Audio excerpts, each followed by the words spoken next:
हरि ओम श्री गणेशाय नमः। ओम नमो भगवते वासुदेवाय। ओम श्री परमात्मने नमः। श्रीमद् भगवत गीता 12वां अध्याय। इस प्रकार भगवान के वचनों को सुनकर अर्जुन बोले, हे मनमोहन, जो अनन्य प्रेमी भक्तजन इस पूर्वोक्त प्रकार से निरंतर आपके भजन ध्यान में लगे हुए आप सगुण रूप परमेश्वर को अति श्रेष्ठ भाव से उपासते हैं और जो अविनाशी सच्चिदानंद घन निराकार को ही उपासते हैं, उन दोनों प्रकार के भक्तों में अति उत्तम योगवेत्ता कौन है। इस प्रकार अर्जुन के पूछने पर श्री कृष्ण भगवान बोले, हे अर्जुन, मेरे में मन को एकाग्र करके निरंतर मेरे भजन ध्यान में लगे हुए जो भगतजन अतिशय श्रेष्ठ श्रद्धा से युक्त हुए मुझ सगुण रूप परमेश्वर को भजते हैं, वे मेरे को योगियों में भी अति उत्तम योगी मान्य हैं, अर्थात उनको मैं अति श्रेष्ठ मानता हूँ। और जो पुरुष इंद्रियों के समुदाय को अच्छी प्रकार वश में करके मन बुद्धि से परे सर्वव्यापी अकथनीय स्वरूप और सदा एक रस रहने वाले नित्य अचल निराकार अविनाशी सच्चिदानंद घन ब्रह्म को निरंतर एक ही भाव से ध्यान करते हुए उपासते हैं, वे संपूर्ण भूतों के हित में रत हुए और सब में समान भाव वाले योगी भी मेरे को ही प्राप्त होते हैं। किंतु उन सच्चिदानंद घन निराकार ब्रह्म में आसक्त हुए चित्त वाले पुरुषों के साधन में क्लेश अर्थात परिश्रम विशेष है, क्योंकि देहाभिमानियों से अव्यक्त विषयक गति दुखपूर्वक प्राप्त की जाती है, अर्थात जब तक शरीर में अभिमान रहता है तब तक शुद्ध सच्चिदानंद घन निराकार ब्रह्म में स्थिति होनी कठिन है।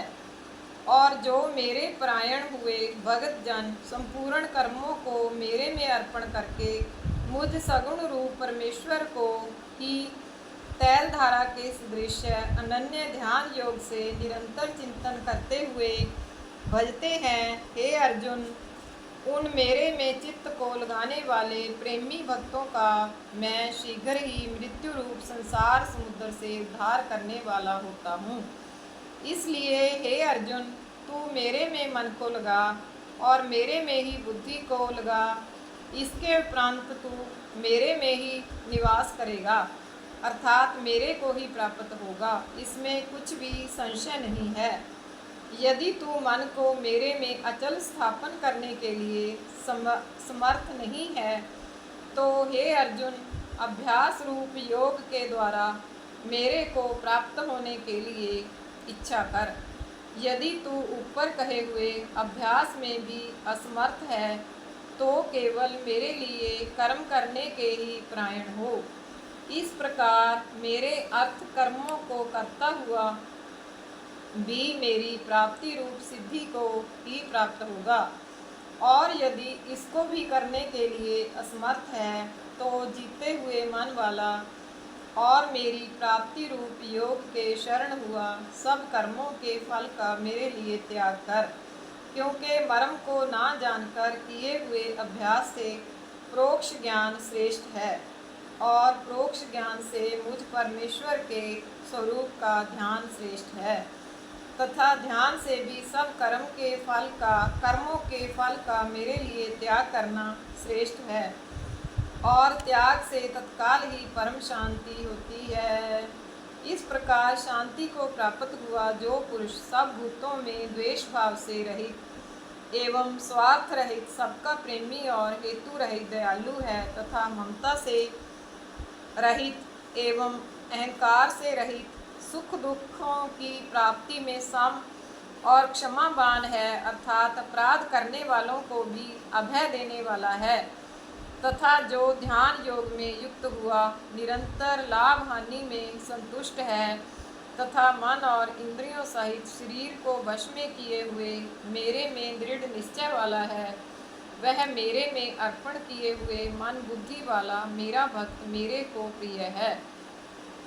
जिससे कोई भी जीव उद्वेग को प्राप्त नहीं होता है और जो स्वयं भी किसी जीव से उद्वेग को प्राप्त नहीं होता है, तथा जो हर्ष, अमर्ष, भय और उद्वेग आदिकों से रहित है, वह भक्त मेरे को प्रिय है।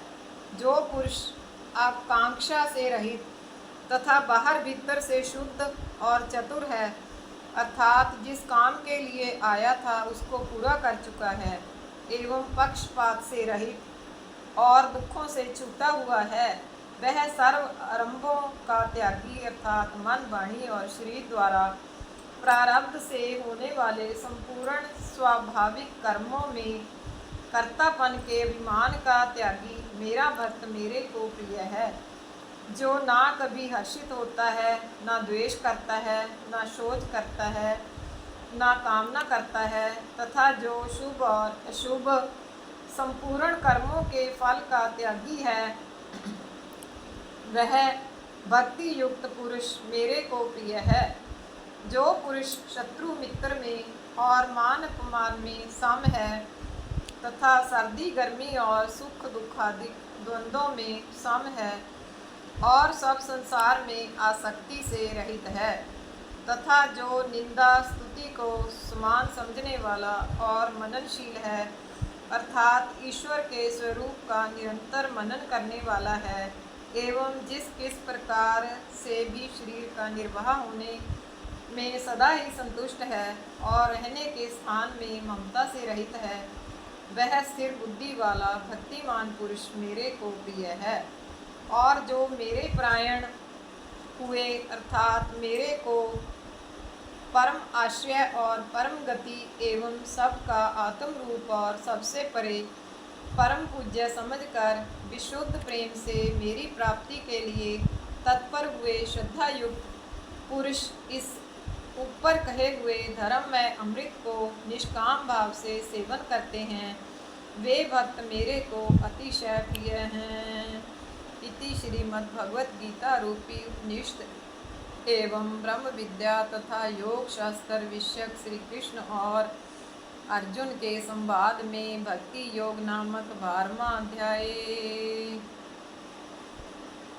ओम नमो भगवते वासुदेवाय।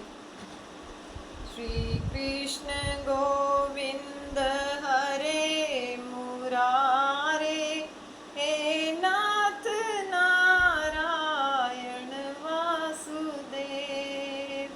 श्री कृष्ण गोविंद हरे मुरारे, हे नाथ नारायण वासुदेव। श्री कृष्ण गोविंद हरे मुरारे, हे नाथ नारायण वासुदेव। ओम नमो भगवते वासुदेवाय। अच्युतं केशवं रामनारायणं